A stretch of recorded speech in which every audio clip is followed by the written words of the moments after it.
You know, the big one, which created this, that's not interesting. Okay, I'm Brian. Yeah, that's. This is number 2 guy, or what? This is number 2. Oh, I spent 40 years, something about. Giving more of that side.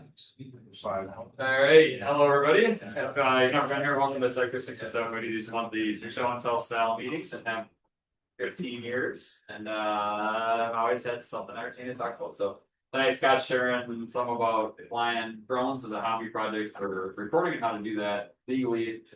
And then EJ is going to share some AI things about spreadsheets and how spreadsheets might be able to control AI. We'll see. Yep. Anyway, so without further ado, Scott, take it away. All right. Hello, everybody. My name is Scott.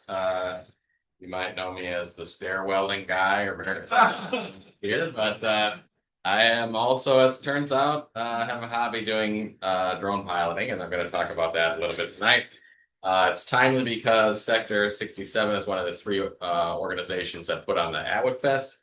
And as part of doing that, we wanted to get some crowd counting and some logistical views of the whole festival that's going on. And so did some drone flying at the Atwood Fest.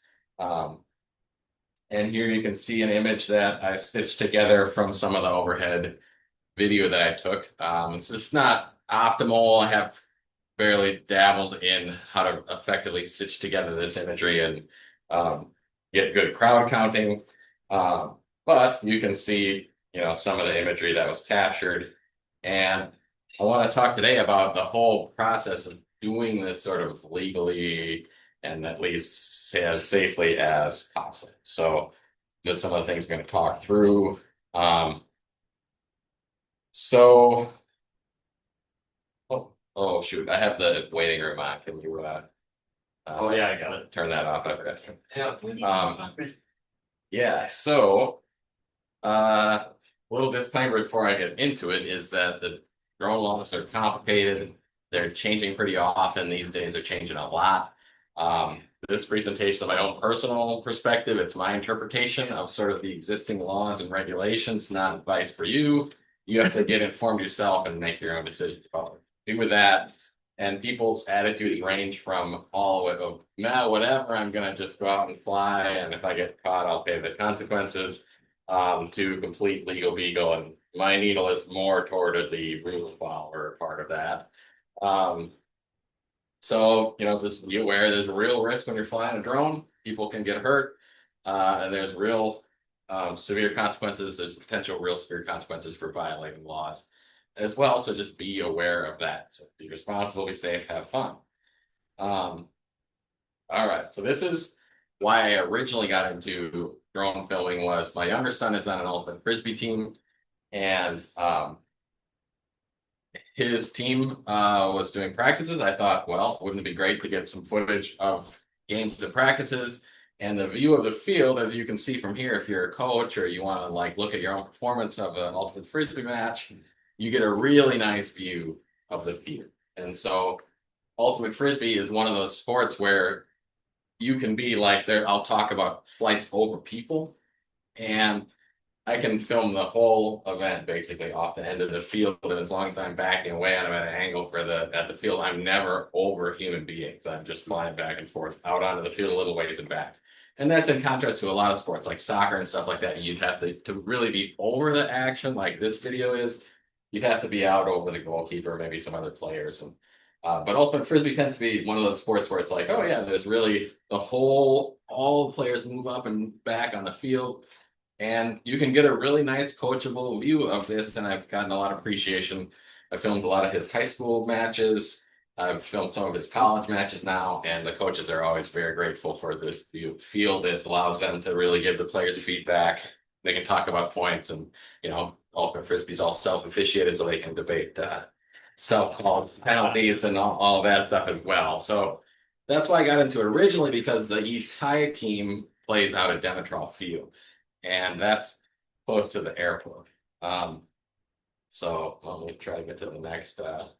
I'll talk about equipment first. So I don't have super fancy equipment for the flights. I do have a relatively old with the DJI Mavic Mini, the original Mavic Mini. It does like 2K, 2.7K video. I've got prop guards, and I don't think there's anybody in line to necessarily see this. So sorry if you're getting the recording here. I'm gonna see some of this stuff, but like I've laid almost all my equipment out here. Got prop guards for when that's appropriate. I've got 9 batteries because when you're filming over the course of a weekend, I might get, I could get 15 minutes on a full battery.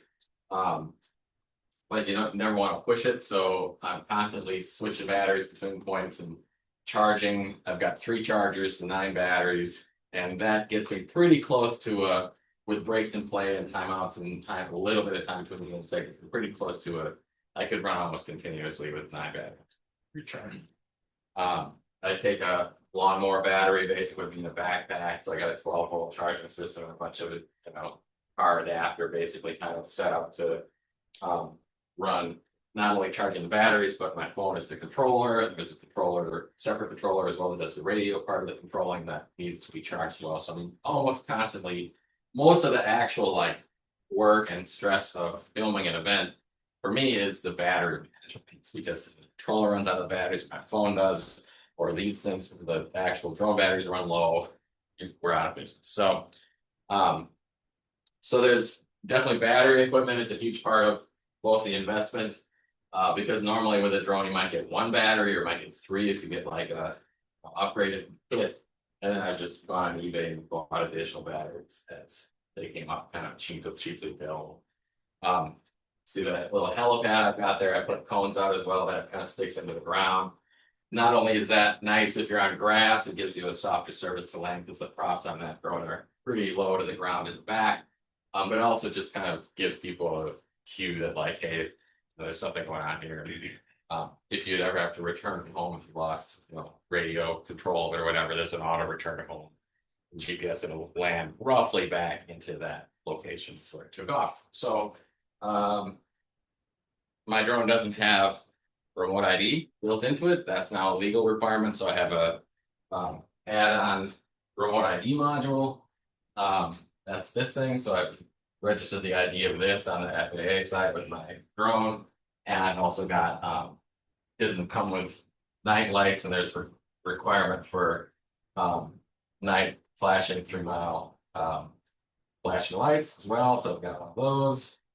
You're able to fly it at night, You're not allowed to fly at night, generally speaking. but you're able to? Like, You it can get flies. an operational waiver and fly at night. If it, like, technically, I would just crash. Oh no, it's just yeah, no, it's a fly fine with GPS and all that. It'll fly fine. Yeah, so that's the equipment that I have. And if you've got questions, definitely feel free to interrupt and ask.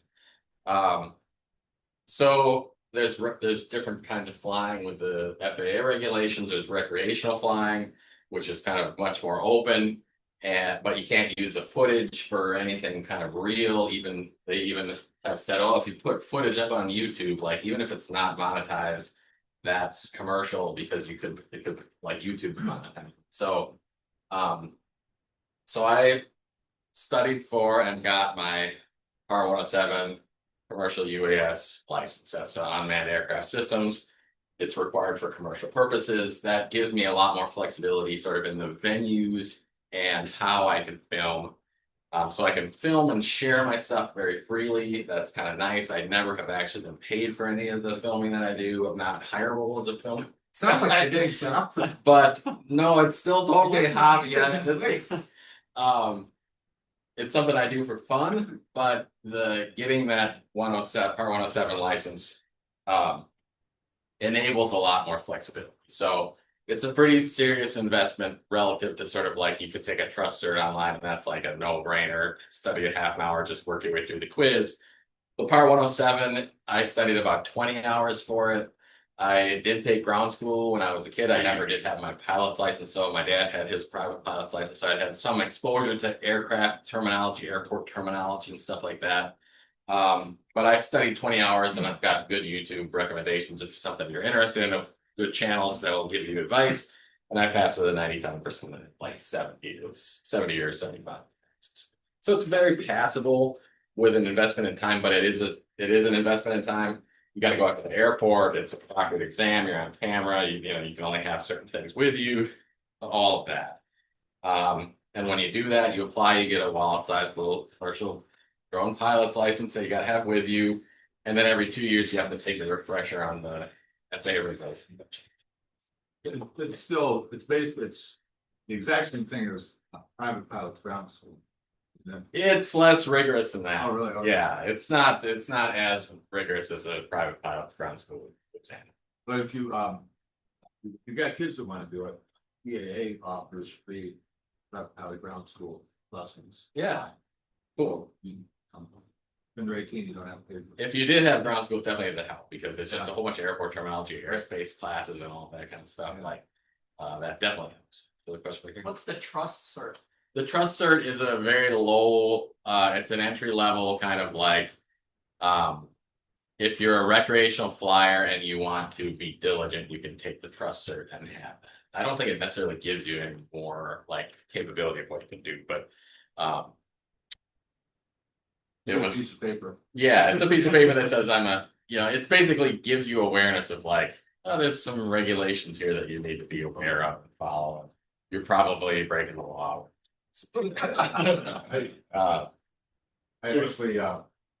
actually had a class with the guy who worked with us last week. Oh yeah, okay, I was a teacher at EA flying, nice. and he was talking about it. Yeah. He says, you're not gonna fail. I know because I wrote it. People do fail. Yeah, I but, can take it. I can. Yeah, you go through the material, take the questions. Go through the material, take the questions. yeah, and they give you like the booklet that you can take with you to the exam that basically has most of the information that you meant to know. It's a time exam. The one important thing is that when you do finish it and you get your certificate, you're gonna print that and save it somewhere so you can keep it because they won't be good. There's no way they copy it. Yeah, okay, interesting. I wrote, yeah, there's some additional, once you pass the exam, then you have to fill out an additional application to actually get your license. So there's that, which is a little weird, but yeah, you can't just like fly at night without, like, there's restrictions on, generally speaking, recreational and commercial drone flights. So there's restrictions on altitude, flights at night, flights over people or vehicles. There's specific locations like adjacent to an airport where there's restrictions on that. There's temporary restrictions like around stadiums during games and things like that, or there's NOTAMs, which is notice to airmen, where they might put on a temporary restriction for some reason to not allow drone flights. And then there's also a weather type restriction. So if the cloud deck is too low, you can't fly. And so you have to be aware of all these things and check them out. So here's like, for instance, Madison airspace restriction. Now people can see this, but right around the airport, these zeros are, you're allowed to fly 0. Generally speaking, cannot fly at all. And then out this far, you can fly 100 or 200, and then you 300, then you get all the way up to 400, and then it's 400 feet above ground level that you're flying, generally speaking. So, you have a question. What is that little thing taken out of the circle? Those are aligned to the bite. I don't know. Whoops. Different airport. Oh, okay. Oh yeah. This is aligned with an airport and a runway. So there's a runway, and I thought it actually the bite. I thought it was there's other runways and things where aligned out. You can see what they're doing with the heights. It's like the airplanes are taking off. They want to have be safe. So that makes some amount of sense, but it makes the waiver process quite difficult because, depending where you are, and DJI is a drone company that for a long time they worked like within their drones to enforce these regulations as well. Because so you would have with the latest firmwares of DJI, it literally not take off and say, no, you're in a 100-foot zone and you don't have a waiver, like I'm not going to take off. And so, but now recently, the most recent firmwares, they've kind of waived all that. So people hack their firmwares, they got the encryption keys to like fly, generally speaking, anywhere, or you'd work through their process and get not only if you had to get a operational waiver from air traffic control, local air traffic control, you would then provide that to DJI and say, hey, I do have approval. They give you the cryptographic authorization to the key basically to load on your device to fly within the window that you have gotten the operational waiver for. And so it's there's a process. So the operational waivers for all that stuff, if you want to fly at night, if you want to fly over people, over cars, different things, you apply to your local air traffic control and say, I would like to do this. There's a form you fill out online. And for me, it was these high athletic field where the ultimate frisbee team played was in a 0 foot. It's out Demetral Field. It's close to the airport. It's a 0 foot. So I'm like, well, I'm going to be flying like 15 meters below the goal posts that are like on this field and below the trees. It's going to be totally fine. You know, you fill out this form, you provide the justification for the operational waiver, and then you're either granted or not. And it's like a 90-day pre-apply process. And it took me one tracer bullet kind of back and forth through that to figure out the magic incantation to like what they want to hear to be able to give you the authorization. And then it was, you had to authorize for like a window on a day. And this was 90 days, more than 90 days ahead. So the schedule wasn't set. And I said in my note, I'm like, I'm happy to submit one of these each for every possible day that the team might be playing. But also, if you want to give me a 2-month window in which to do this, that will be fine by me. You sort of pick what you want to have happen here.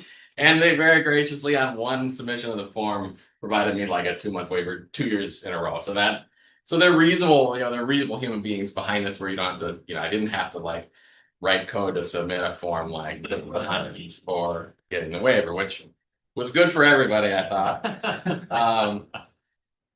So there's regulations and the definitions, you know, change and they can be like a little obtuse. So Atwood Fest is a great example.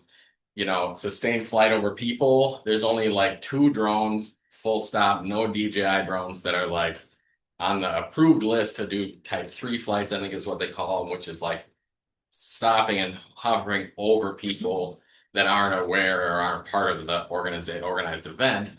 And so generally speaking, like you cannot operate over people. But you know, here's the definition of the sustained flight. You can't have sustained flight over people. So sustained flight, you know, you can't hover, you can't fly back and forth, can't circle. Does not include a brief one-time transit over a portion of assembly gathering where the transit is merely incidental to point-to-point operation unrelated to assembly. So like, well, is overhead video to count people incidental or not incidental? Like, I'm not super sure. So generally speaking, I'm flying over buildings, you know, and I'm transiting people as little as possible. I got the prop guards on and got a very lightweight drone, all that stuff. That seems like the spirit. Yeah, there's like the spirit of it, but that wouldn't stop you from getting a pretty hefty fine if something came up. So in addition to sort of being careful, and you know, you might have personal umbrella type insurance to cover this, you know, to cover stupid things you might do, or you know, to cover the world happening to you in bad ways. You can also obtain drone liability insurance. Now, as a person who's like, I'm doing this for fun, not charging anybody any money for this, you might think, well, that sounds terrible. Why would you ever do that? And yeah, it's not great, but there are specialized drone liability insurance companies. Skywatch is one of those where you can buy liability insurance by the hour if you want to do that. You can buy it by the week or by the month if you want to do it by the year. So if I have like one flight, I can pay $10 and get liability coverage for that one flight. If I'm flying over a weekend, I can pay roughly 44. It was 60 of what I got for Atwood Fest, but that's covered now. I'm covered now for a whole month. And so you can sort of go as you want and get this liability insurance. Now that doesn't cover what they call the hull coverage, which would be to replace a drone, but if my drone's cheap like that, I'm not worried about. What I'm worried about is like something bad happens, somebody gets chopped by one of the props, and that would be bad. So it's not actually show-stoppingly expensive to get periodic. How much is the coverage? How much? Yeah, how much coverage? Yeah, so a month is like $60. No, how much are they? What's the insurance? Oh, it's $1 million. It's $1 million liability coverage. You can pay $10, hit me in the head. I can- Well, I'm just saying. Exactly.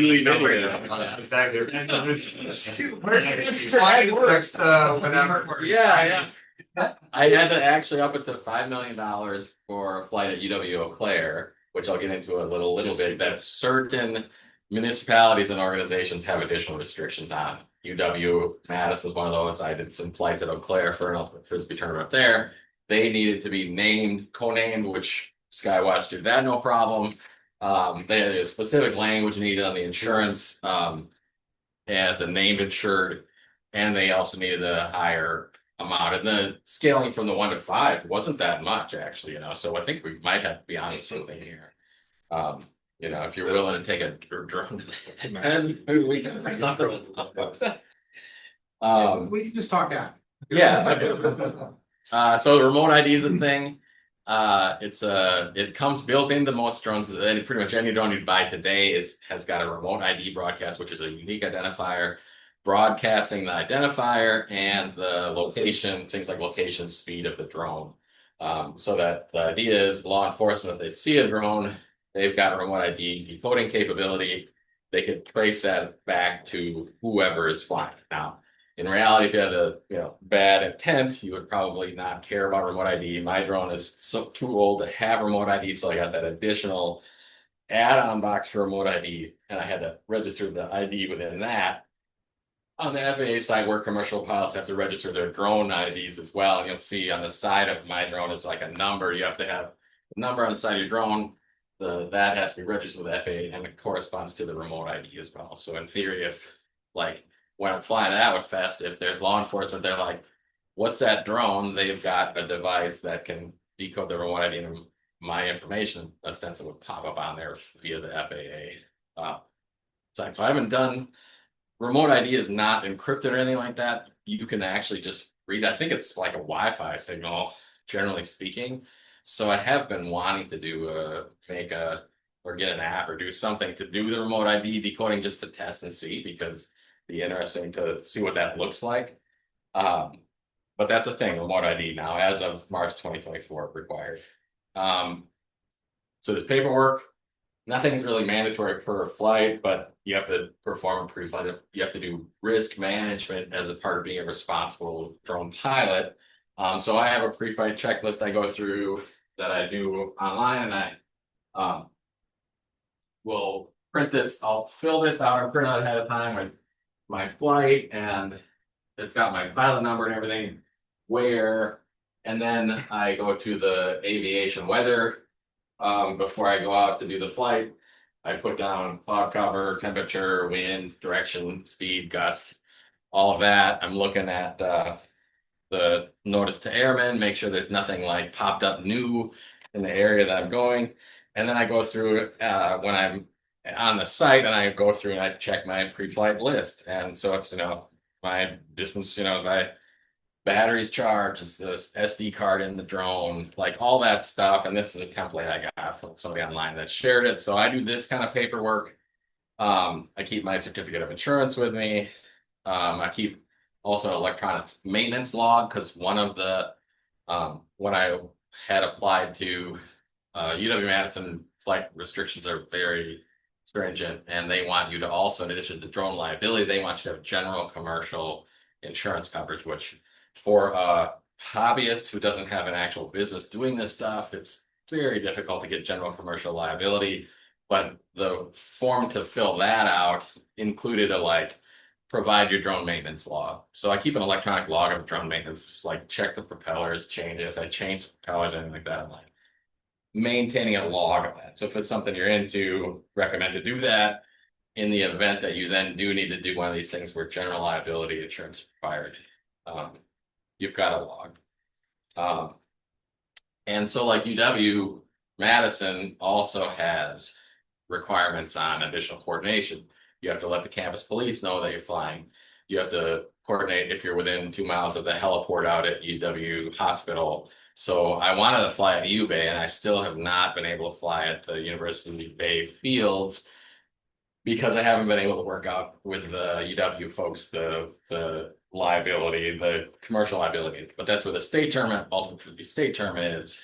And I need the organization that creates the state tournament to get me onto their general liability. So we're willing to do, but it just didn't happen this year. So hopefully next year, it's almost more of a sort of like doing it for the sake of doing it at this point.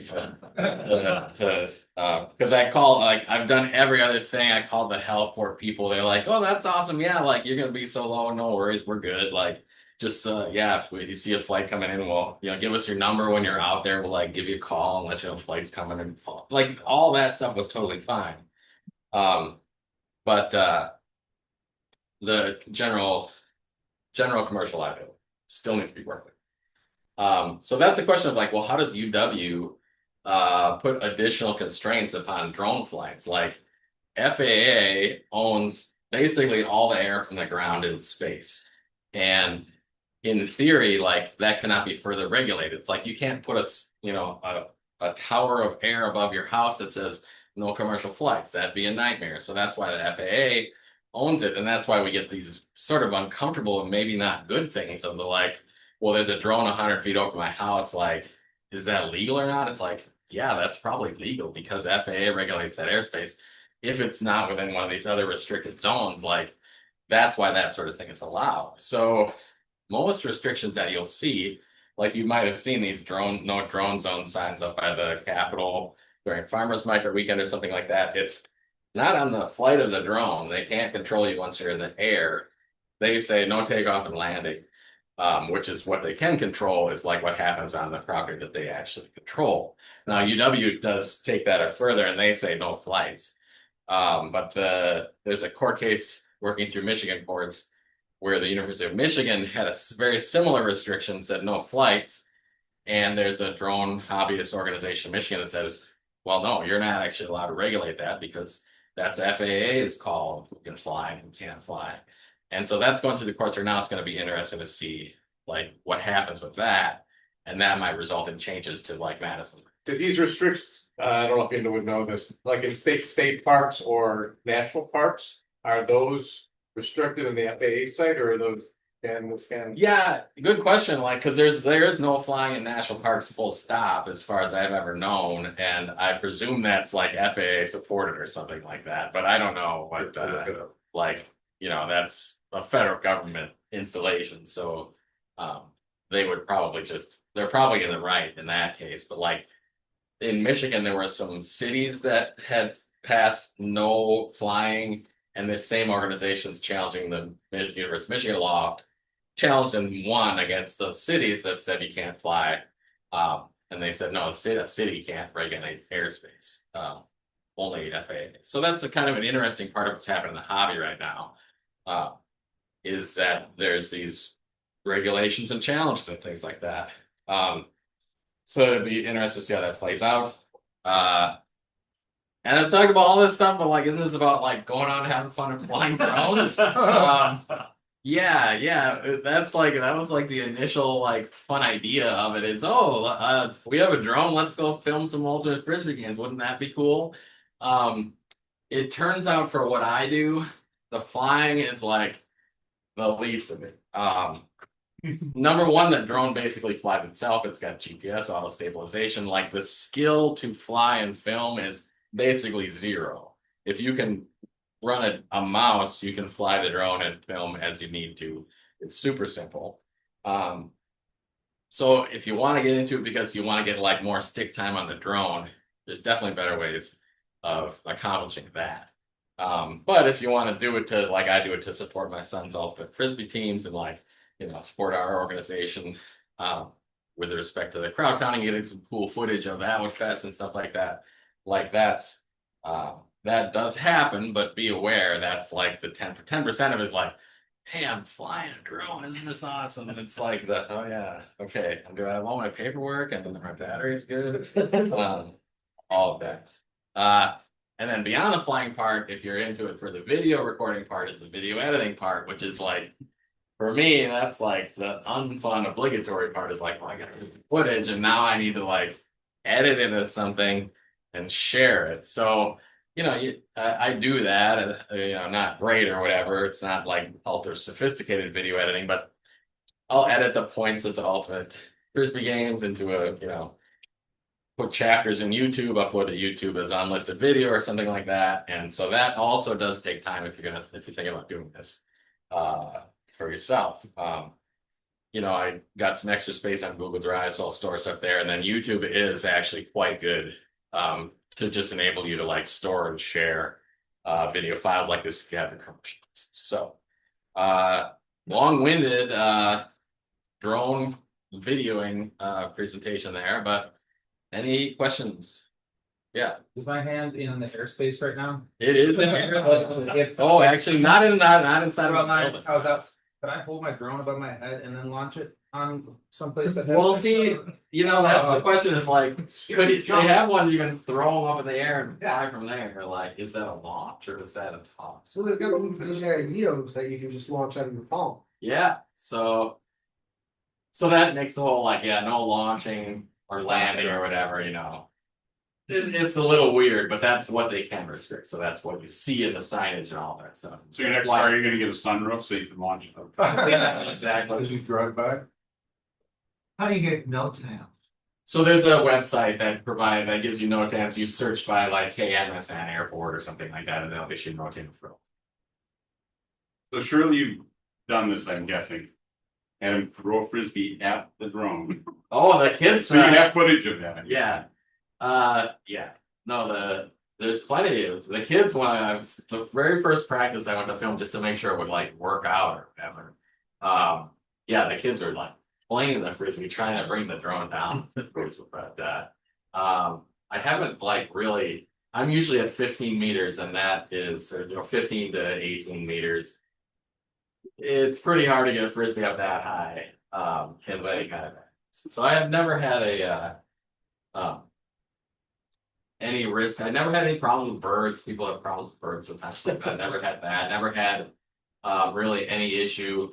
Sometimes if I'm on a field that has goalposts, I got to be mindful of the goalposts, so that there's that part or power lines, things like. How many grenades can you carry? What's that? How many grenades can you carry? Yeah. I mean, this one would only carry half of one grenade. But it's been the last few. I mean, if I don't know if folks have been watching, but like the last few years have seen this rapid evolution of drone capability for warfare in the Ukrainian war of flight by fiber optic, flight by image recognition. The use of drones not much bigger than this for combat has really exploded. Literally exploded. Whereas I joke with Chris, it's not gonna be like right to bear arms in the future. It's like right to bear drones really is what it's gonna be, because the effectiveness, for lack of a better description of it, is pretty remarkable of what's happening. Both the anti-personnel pieces of it and the anti-ship pieces of it, the anti-tank pieces of it, the platforms like this are, there's a ton of it. Should we then put together a group to the anti-fascists to drive away all the right-wing people with drones? Well, I mean, it makes me wonder what you're gonna see, because I don't know if folks have seen the fireworks type displays of the drone clouds, independently, all independently controlled but coordinated, and you think about the capability of something like that, it's sort of boggles my mind. It's it's terrifying, certainly in one way, but it makes set up one that says "fuck you" too. Yeah, you certainly could, or a lot worse than that if you cared to. But yeah, it's it's interesting hobby to be in. Not that I'm on the cutting edge of any of that stuff, but I watch some of that. It's amazing to see what's happening. This on the plus side, I pull up, this is an agricultural drone. So with 50 kilograms, this is in Vietnam. It's meant to be used as point spraying, so you can program it, have it go out and spray for whatever you want it to spray in fields. But this thing is really big. It's hard to get a context for scale here, but this is a very large quadcopter, but they're pulling people out of a river that got overwhelmed in a flood.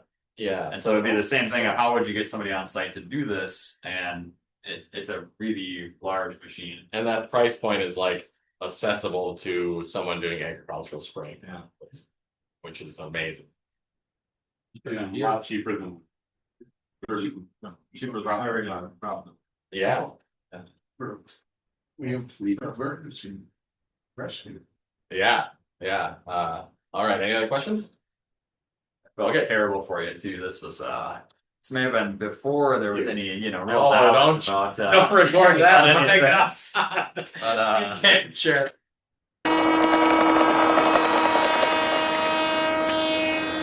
this was out at University Bay when I was in college. I mean, it's a wide open field, A huge perfect for field. flying, basically. Yeah. All 6 pixels. Back on cameras, you had to fight hard to get your video. Yeah, it was long before the regulation. This was way before the regulation. Yeah, there was no restrictions on any of this stuff. Back when you were the other aspect is at the end of the day, flying, if you'd like to have your machine to fly again, you usually had to put on some work to get it back. But yeah, anyway. All right. What's that? Going all the way back to the beginning, how did you stitch that video together? Yeah, so I used FFmpeg to sample frames from the video, and then I used an online stitcher. That was my first effort.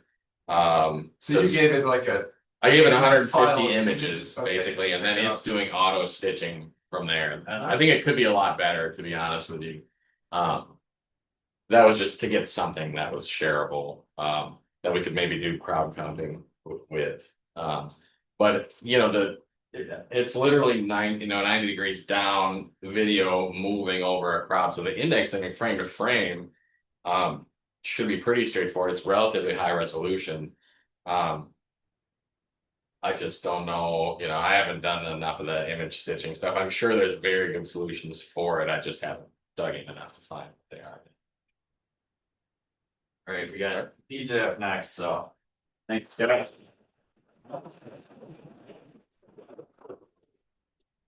Oh, jeez. Want to get in trouble. You don't want me to do? 90% paperwork, 10% flying. I got a 3 log room if you want that doesn't have in that description.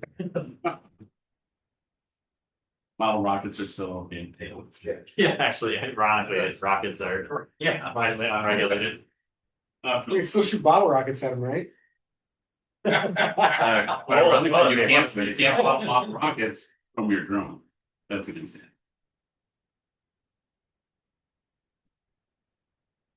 I'm gonna try and get this if he's relevant. Howdy, everybody. I'm EJ, and tonight I'm going to be talking about AI. Unsurprisingly, to everybody who's really talked over the last little bit. Specifically, I'm going to be talking about hopefully demonstrating the difference between what LLMs typically do, and I'll talk about what those are in just a second. What they typically do versus what me and my team are trying to do with them, which is just a little bit different. But let's start with what an LLM is. By a show of hands, how many people have talked to ChatGPT or similar? All right, that is pretty much everybody. All right, so you all have some sense of what it is, Claude, Gemini, etc. And it's essentially generative AI. It is generating the next thing. You'll hear people, the next word, you'll hear people talk about agentic AI, which is basically a bunch of these probabilistic AIs in a room sort of coming up with the right answer and then telling you that. Create sort of reasoning of sorts, but it's still just always guessing the next one. That's always the problem that you'll hear people talking about. It's probabilistic because it's statistically, you're in a particular part of a sentence and it's trying to decide what to say next. And it basically looks at all the text that's ever been written and it's like 80% of the time the next word means. So outputs that. 20% of the time it'll be this. So I'll put that sometimes as well. And it just does that over and over and over and over and over again. And the end result happens to be, it looks like it's really, really smart. But the problem is that's all it's doing. It's just like looking at a pie chart and picking one of the slices. And that is often wrong. And when it's wrong, it doesn't know.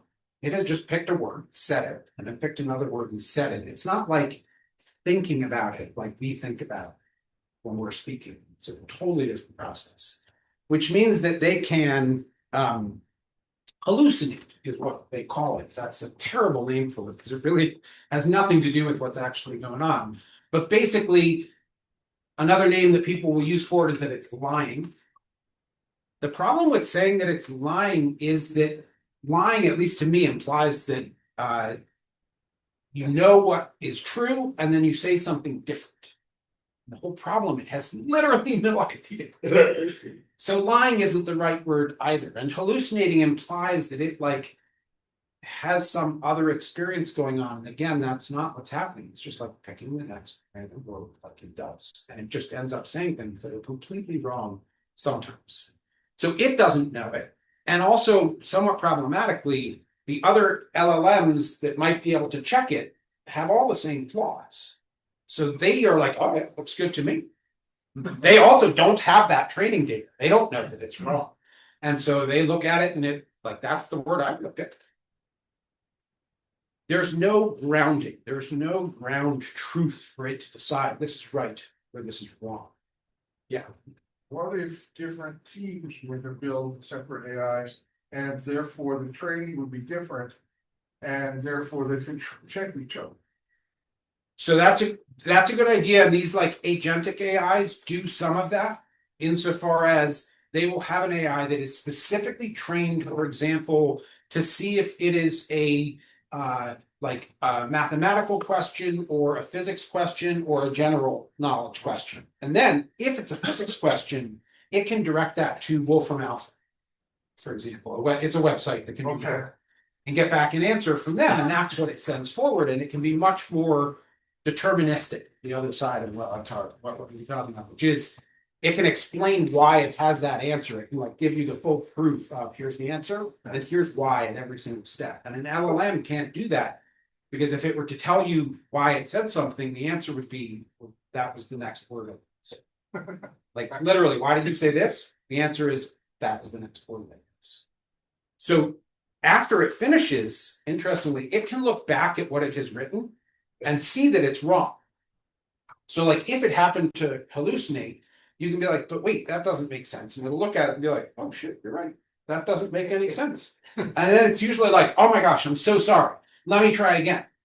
But it's using the same brain, the same training.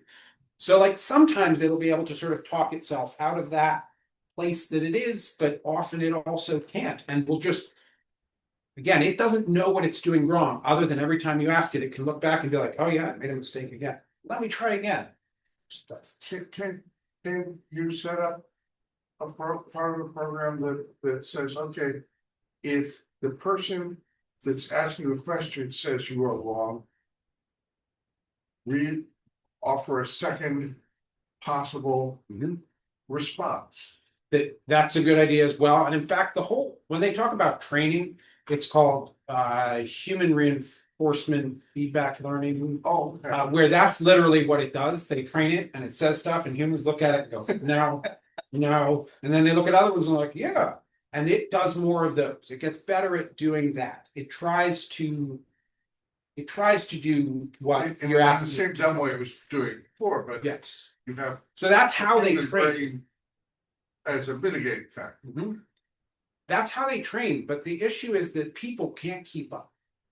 So if it generates 1,000 pages of text, like, are they right? Are they wrong? There like literally is no way to know. And another problem with this in general, which has nothing to do with LLMs. Again, anybody that's heard my talks before knows that I have problems with language. Hopefully tonight will make that a little bit less abstract. But in a single document, you can say something at the top and then say a bunch of other things and then literally say exactly the opposite at the bottom of the same document. So now the question is, what's true? The answer is that you don't know. Like until whoever wrote the document says, oh yeah, those are totally contradictory. This is actually the way it is. It's just ambiguous. Problem is the internet is just like rampant. And so the LLMs are training where there are two answers to like most questions. And so sometimes it says things that are contradictory and that are internally inconsistent. And now it's starting to train on that. And so it is now feeding in bad data, which makes the training even worse, which means it's now guessing the wrong words because that's training that's fed in to it that it wrote 6 months ago and is now out on the internet and causing problems. So the LLM reliability, Claude just released a study, and you've got all the different LLMs, and they're quite reliable. And over the last sort of 6 months, they've all gone. In terms of their reliability, it's called LLM collapse, and it is an unsolved problem. So we don't have to worry about this machine becoming smarter than us. So that's a really complicated question. Let's kick that to next month. But ironically, actually, the more I play with it, the less concerned I am about that. Where when it first came out, it was super abstract and I had absolutely no idea. And at this point, yeah, I'm much less concerned today than I was even 6 months ago. Any other questions? So yeah, this wildly incorrect data and then that feeding back into the training data causes the training itself, the model itself, to become more and more capable. And yet, because it's getting shit training, it becomes less and less helpful, more likely to just do something. So, yes. So I've had a lot of trouble with that, and my solution has been to just, like, I have it generate code. Yep. Take that code and I put it into a completely new canvas. Yep. And that eliminates all of the compound.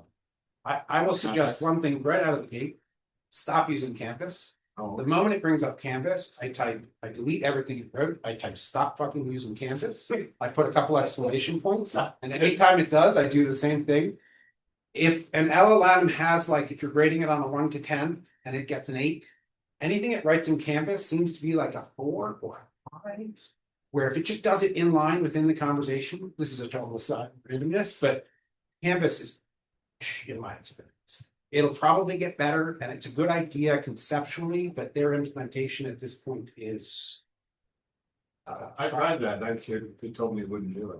Right, so that's why I actually have to delete it and put in there that I can't, and then in the prompt I tell it also to respond in the conversation and not to use it. It doesn't tell it that it's allowed to not use. Okay. Yes, like literally, you have to kind of untrain it, which is again part of what we're talking about, which is like it's trained to do what you want, but then you can say don't use Canvas, and it will just totally use Canvas because that's like some percentage of the time you're an answer, and so that's. So the alternative is basically what I've been talking about since any of you have heard me talk about this, which is that instead of describing things in language and storing sources of information in language, we basically make a list of facts, non-controversial, that everybody can agree to. And then we can make inferences based on those facts. And then the facts plus the inferences let us make second order and third order and higher order inferences, all factually based on data, not language, not grammar and syntax and so on. Just 1 second. And then instead, to make it effectively a spreadsheet. So that's what we're going to be looking at tonight is, or the plan is we're going to have a conversation in English, and then we're going to tell Chatty to turn it into a spreadsheet. We're going to open up the spreadsheet, edit it, make some changes, add to the idea, maybe remove from the idea, and then have Chatty turn it back into a file that we can upload to an LLM and ask it questions, and it will know everything from that original conversation and everything we did in Excel and back into the LLM, where that Excel spreadsheet serves effectively as a brain. If everything that we tell it ends up in that sheet, then we can take that sheet and upload it to another LLM and ask it questions about what we had talked about, and it can answer them. Then that sheet contains what we talked about. And the spreadsheet is not language, it's not English, it's not French, it's not Spanish, it's a spreadsheet with data. Yeah. So, I can't believe I'm here with you guys. You're so smart. I'm actually asking questions. No, these are the questions, by the way, this whole talk. Like, if this is all we do, like Inferences. Yeah. Inferences contain biases. Even higher order inferences contain biases. Oh. So you're training them with what the biases we already have I realize it's a better system, but there's still, that's the hanging clause, that's the weak point. So that's where, so that what, the way that we build these models, the way that I build these models is we start with the ground facts, that's what we'll look at.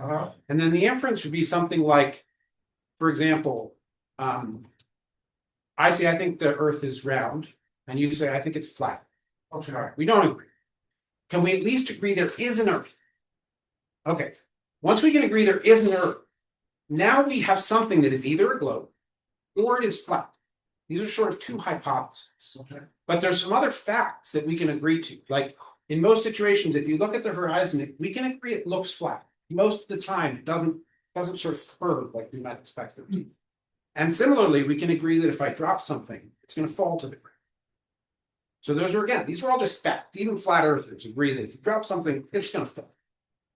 The inference would be for us, it falls because of gravity. And gravity makes a globe, not a flat earth. Flat earth doesn't work with gravity.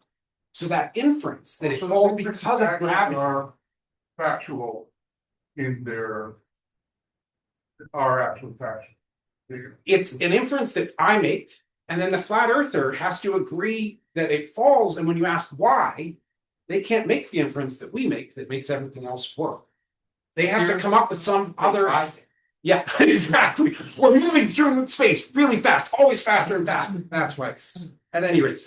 So those inferences don't work, they kind of fall apart. That's the so tonight we're gonna watch Chatty hallucinate, hopefully, if everything goes according to plan. And then we'll ask it to turn that into Excel and we'll look at it.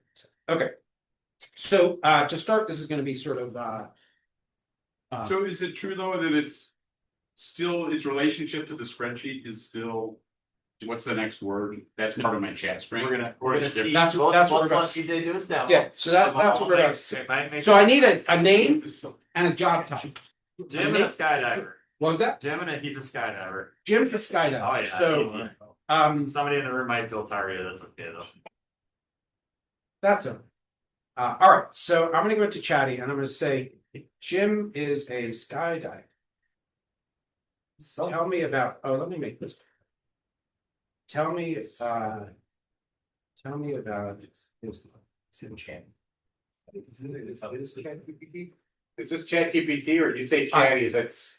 Oh, I say Chatty. I call it Chatty. It's Chat GPT. Okay, I thought it was a product. I call everything Chatty. I thought it was like you Google, created but You no, created an AI that, no, we. Do it down here, kids. Come on. Okay, so Joey is Jim is a skydiver.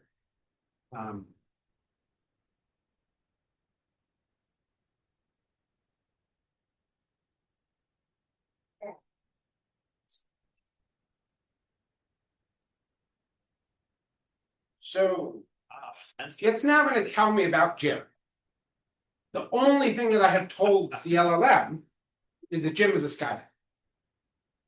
Now, in this particular document, as we scroll down here, it's probably likely to be framing things in terms of what it might be, what his behaviors might be. I'm gonna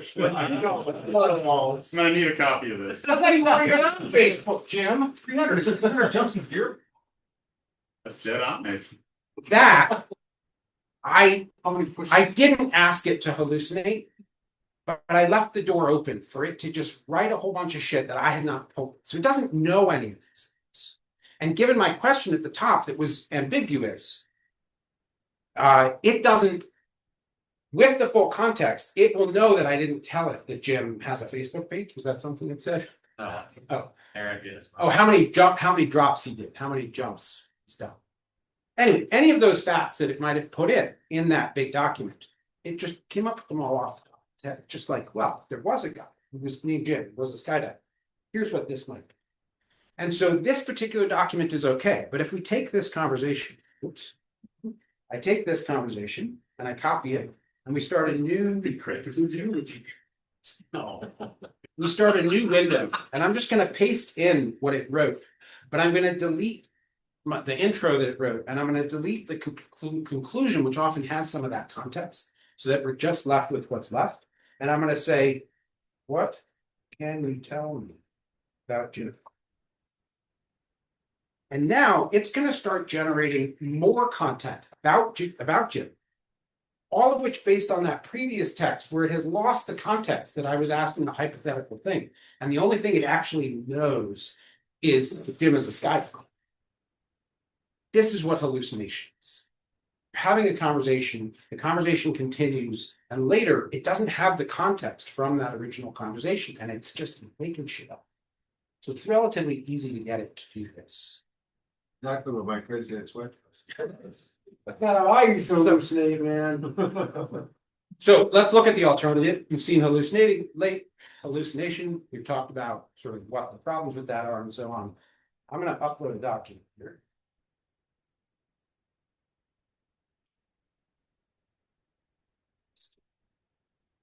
This just explains how to do what we're doing. And I'm going to say, please tell me everything that we know about this.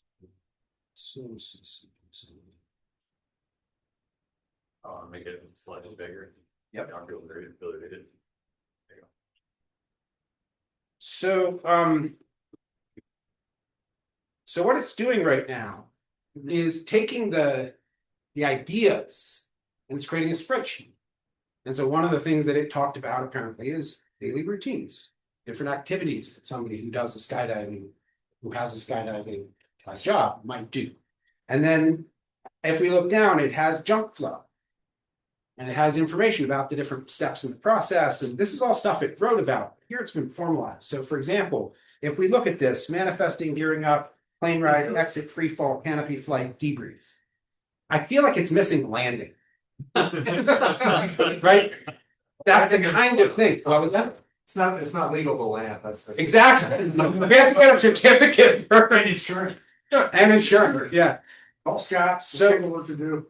So this is an example of something that in its internal model, based on what it wrote, it wasn't thinking about landing, it didn't write landing. That's just not part of its internal like idea about at least Jim and what it wrote about Jim.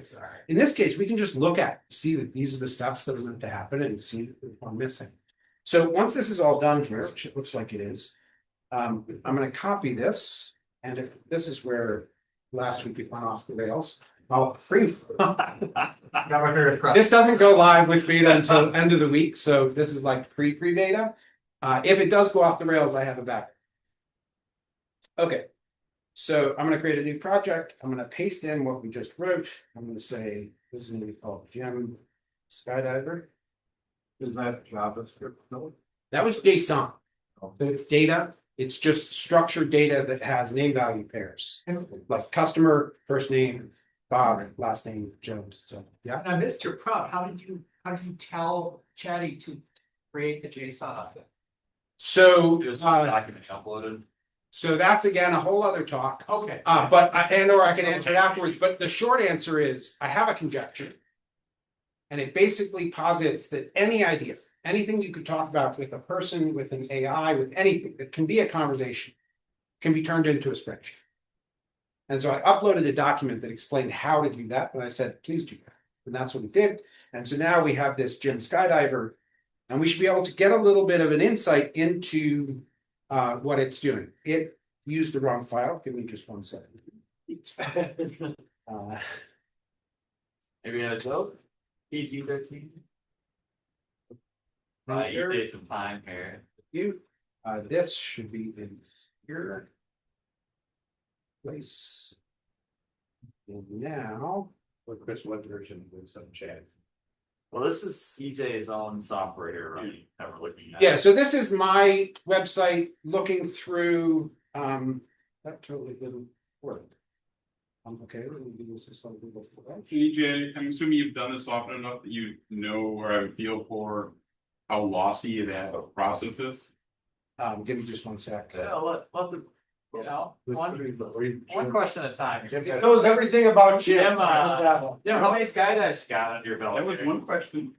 What was the question? I'm talking No, about. don't worry. I'm assuming you've run that code often enough with it to know how lossy the process of generating that JSON is.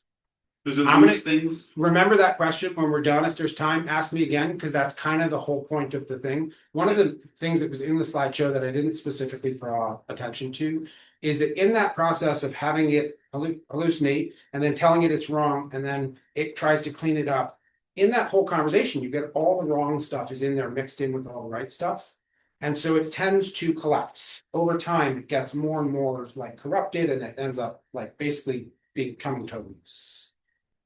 What we're doing here converges towards truth. So for example, if you take that document, you have to create a spreadsheet like we're doing, and then it gets something wrong. You can say, can you double check your work?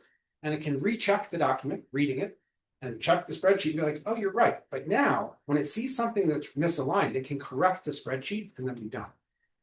So for us, when we process this, it creates that spreadsheet. Then we can toss out the document as the source, because all the things that we've gotten from it are in there. In a traditional LLM, they have to take that document and make it part of the training. So it's more likely to answer the questions correct. And Yeah. question. All right. I'd have a problem if you say it converges towards truth. Mhm. I think you should say it converges towards what's so. Truth is something that in language, at least, people can argue about. So my conjecture says that what I just said is true. My conjecture might be false, but it suggests that this will always work and that it does converge towards truth. Let's talk afterwards though, because that's basically sort of this whole idea. So that didn't work. The file's not finding it. I'm not going to spend too much time worrying about it for the moment. Instead, this is another one I did with a guy named Joey. He was a mechanic, similar thing. I said, tell me about Joey. Completely different. Totally different. There's really no relationship. At any rate, again, wrote a whole bunch of English. I had it generate JSON. got problems with Jim. So it has shops, some different auto mechanic shops that it created. And then this is Joey. He's an auto mechanic. He works in the main bay because that's area ID A001 that it assigned. The areas are A001, which is the main bay, and A02 and A03, which are the other parts of it, and so on. And then there's tools and equipment. So all of this information in here was part of the description. It was saying he's a mechanic. He might work at a shop. He might use these tools. Here are some things he might do. Here are some different areas of the shop that he might be responsible for working in. All of those just end up as tabs. There's nothing linking any of this to Joey, other than he happens to be on that people team.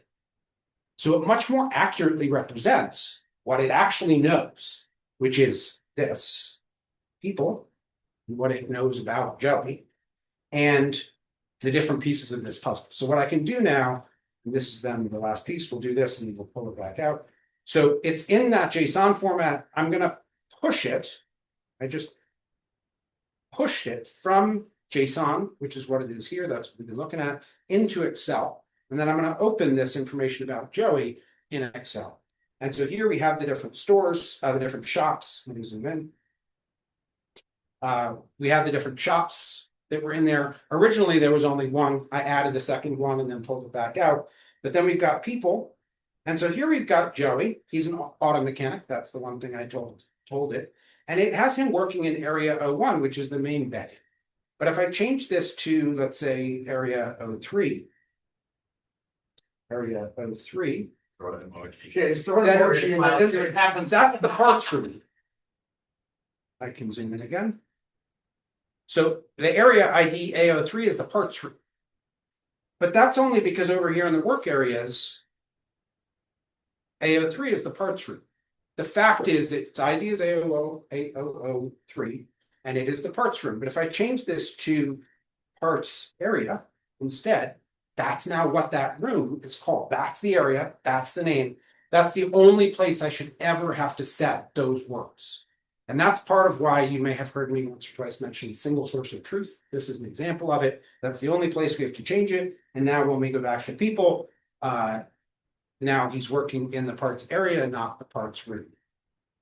Because this is not something that we know about Joey. It's an inference. What we know about Joey is that he works in the area A003. And then we know the name of that room here. Yeah. So you're generating truths about a completely made up mechanic named Joe. That's right. And that's all fine and good. Like it can remember stuff about Joe. Yep. What does this process look like when you're asking the LLM for like real world information and not about So you mean things like who's the president or who, you know, how many states there are in the US? And Sure, yeah. Yeah. So what? What is the president? That's a talk for, that's a whole other talk. So what this does that's a little differently than that is that's the semantic web, which is Google and Wikidata and all these places have knowledge graphs that store things like the current president. So those models can store that a company might have a customer has a name and an email address and a phone number, and then some customers are VIP customers. What those knowledge representation systems can track is that a customer has a VIP and that Bob is a VIP and John is a VIP, but they don't know why John is a VIP. There's no way to encode in that system what makes John a VIP. So that's typically written in English, and then we write code by hand that says John is a VIP if he has more than $10,000 of sales. So I think jump to the payout. Okay, yes, so that's a good point. Let's talk about this. Let's talk about this out. So I just changed what we're calling that parts area from parts room to parts area, and I moved where Joey works. I'm going to close this now. And having saved that, now this Excel spreadsheet is the most recently modified file. So I'm going to pull that back into JSON by clicking this. And it's once again going to show me what has changed, that we changed part room to part area. The idea is he's jumping from an LLM stuff into JSON and then handing it to Excel, which makes it easier to edit as a human rather than working in JSON. Yep. Now it's back to JSON, which the That's LLM right. can eat rather than a Excel spreadsheet. Yep. And so now I can go to my chat, and now I can go to my chat, and without any context, I can say, where does Joey work? And it should be able to tell me, and it should tell me that he works in the parts room, A003. And it's not part room, it's part area, because we renamed part room to part area. There is zero chance of it saying part room, because part room is gone. If we go search that whole spreadsheet, room, the word room no longer appears anywhere in there. We changed it to area. And by changing that one place now, everywhere else can describe that spreadsheet. So what the LLM does changes from, well, Joey's a mechanic, so he probably works in this area. Or maybe he fixes mufflers, because that's a thing mechanics do. In this case, it's opening up the spreadsheet, it's looking at the spreadsheet, it's finding Joey and seeing he's a mechanic and he works in parts. And how we determine what it's called or where he works or how it all links, that's not what the LLMs do. It's looking at people and saying his name, his job, and what he works. And that's what he's described. So it still could hallucinate, it's still probabilistic, but it is dramatically less likely to, because it's not remembering what Joey might have done from a conversation that may have been, you know, an hour ago. And instead it's looking at a spreadsheet and saying, oh, it looks like he works in parts of it. So that chat you just typed into, that was GitHub's built-in chat, or was that ChatGPT somehow? So this is his my chat. We just talk to the other LLM. So what we maintain is that spreadsheet. And when you're talking to our chat, you're talking about the concept of the place, the rooms, the areas, who works where. And then that can be exported as a spreadsheet, and our tools can then write all the code for you because it can create the code from that. So So- this chat is like using ChatGPT. Yeah, down here, I can pick the model. So it's a little bit like Copilot. But it provides that file. Yep. And this can actually, for anybody that does this more technically, and then I'm done. This crazy. If you've heard of MCP, which stands for Model Context Protocol, that's what allows all these things to work together. So if you're talking to one AI and it lets you drop down a list of Claude, and those are all Model Context Protocol participants. This is also an MCP, which means that if you're using Copilot, you can just add this in, and now you can talk to Copilot about the concepts, and then Copilot can write the code. So if you change it from parts room to part area, you can then say to Copilot, hey, can you fix the code? And it knows that what is true is that it's called part area, because that's in a single file, it's defined, it's JSON file, that is the name. And anything that doesn't say part area, it still says part room, becomes wrong. And now we can find that it's wrong, because we can look at that single source of truth, see that it's part area, just look through the code. Why are you still calling it part? That's from a week ago. So it defines truth deterministically, as opposed to the way LLMs typically answer things, which is just off the top of their head. And that creates problems. So most of the same. This is general, like maybe not general. So what if that room was called many different things, like in Marvel or something? Sure. Would that that would all happen in your model as well. Alien. Yeah, so, in this. so it's called many things, but there is only one room. You're right. So it's listed there as the actual room. Then we can just add another tab called room aliases. And it lists the room A003, and it lists work area, or parts area, part room, parts place. So your honest opinion, what are the odds that we're gonna simulate? And we're gonna what? We're in a simulation. We're in. Zero? There's no evidence. Yeah. Sure. Yeah. What's the point of what you're doing?